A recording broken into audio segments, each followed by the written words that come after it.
বিসমিল্লাহির রহমানির রহিম। দীর্ঘ 1 মাস সিয়াম সাধনার পর আসছে পবিত্র ঈদ উল ফিতর। আমাদের সবার জীবনে নিয়ে আসুক সুখ, শান্তি এবং সমৃদ্ধি।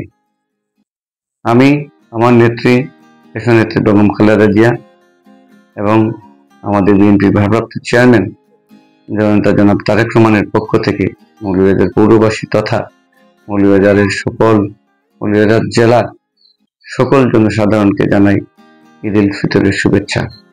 পাশাপাশি দেশে বিদেশে যারা অবস্থান করছেন তাদেরকেও আমি আমার ব্যক্তিগত পক্ষ থেকে এবং বাংলাদেশ জাতীয়তাবাদী যুবদল মৌলভীবাজার জেলা শাখার পক্ষ থেকে এবং কেন্দ্রীয় নির্বাহী কমিটির পক্ষ থেকে সবাইকে ঈদ উল ফিতরের শুভেচ্ছা জানাই। সবাই ভালো থাকবেন। আসসালামু আলাইকুম।